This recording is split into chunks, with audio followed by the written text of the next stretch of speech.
What's up guys, just want to do a little fish room update. There have been lots of changes since my last video.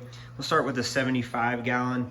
As you can see, completely changed out the substrate. If you've seen some of my previous videos, we went from black diamond blasting sand to a white pole filter sand. Really made the colors on some of these fish pop, especially this Salvini here. This guy was almost black previously, but now showing some really awesome yellows, reds, and blues. Also have a new member here, the Carpentis that you see here in the back. This tank is looking awesome. Really happy with the changes. Added a couple of plants. We'll see how they do. I think some of the Buenos Aires tetras are already kind of picking at some of the dwarf sag there. They seem to be leaving the Amazon swords alone for the most part. And then also added some red root floaters, water lettuce, and some pothos in the top here. As you can see, the roots already starting to form. And we got a little L200 green phantom pleco hanging out down there by the sponge filter. The sponge filter has been huge and kind of just helping with some of the filtration. I've got an FX5 on this tank as well. Also added a bubble wall. Thought it looked pretty cool. I was actually kind of surprised by it. Some changes in personality on the fish. Really seen the Jack Dempsey become a lot more reclusive lately. He's been hanging out in this flower pot quite a bit, as well as in this, you can kind of see him poking his head out there, the little rock cave that I formed. So he's become a lot more reclusive as he has gotten older. No one's really picking on him or anything like that, but he's just kind of doing his own thing now. So love the way this tank is looking. We move on to probably the newest setup change here, the double stacked 40 breeders. And the planted tank up here that you guys have seen before. This tank really hasn't changed much. Did add this young red spotted Severum. Obviously he's gonna get too big for this tank, so he'll be moved to one of my larger tanks once he grows out a little bit, but he looks awesome. Got him from Imperial Tropicals, he's doing great. Everybody else in here is doing pretty well. I did lose my young lemon bristlenose pleco. I think he was kind of getting picked on by the Odessas. He showed some signs of some wounds, so that's probably the case there. But the German Blue Ram is doing great. She's actually super aggressive for how small she is. But the rest of the tank's looking good. A little bit of algae there on the plants. And then we added this guy recently. So this is Gus. This is a Confa Malau flower horn, looking really awesome. This guy is so much fun. He likes to come after my fingers a little bit, and he loves to eat. And he's just a really cool fish. All right, so we'll move over to the 90 gallon. So this is the Oscar that has pretty much tripled in size. And he's got quite a few more tank mates than he did. A couple of female convicts. This really awesome looking blue acara that has gotten much bigger since she came into this tank. And then along with the black ruby barbs. Again, a lot of these fish are probably gonna be rehomed at some point. We'll find a different setup for them.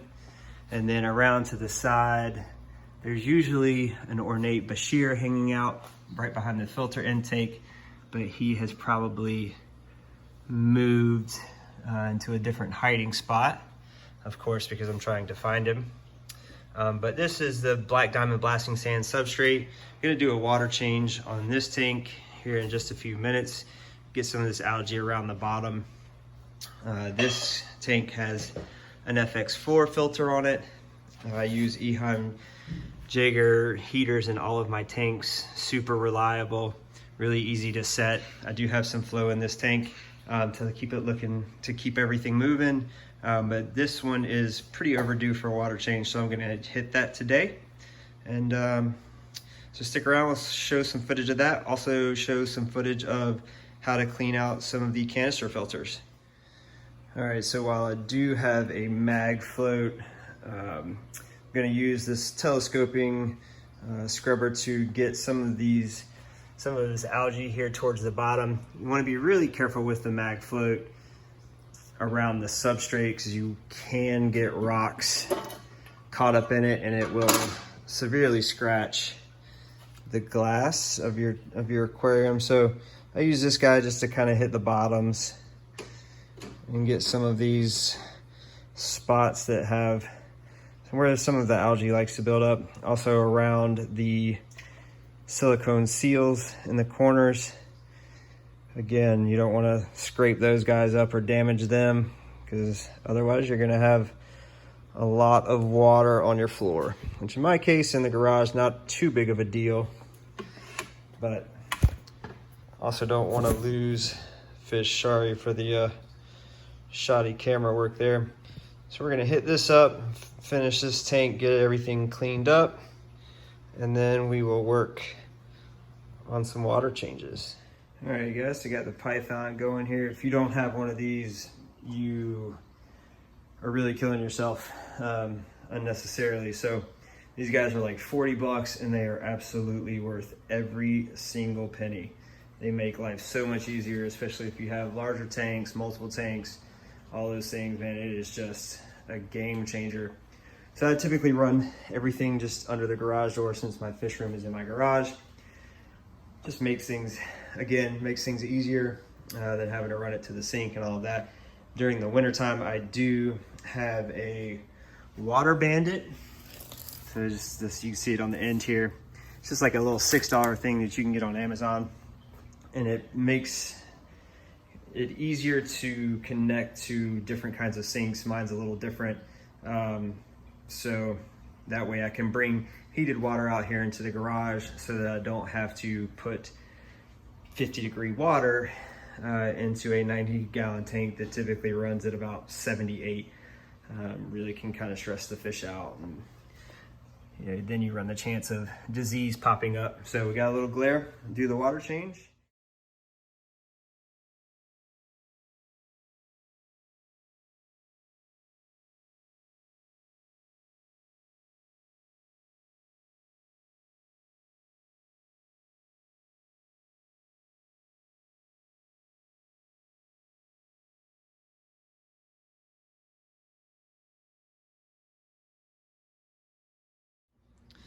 So as I'm waiting for the water to drain out of the 90, went ahead and opened up the FX4 on the 90 gallon.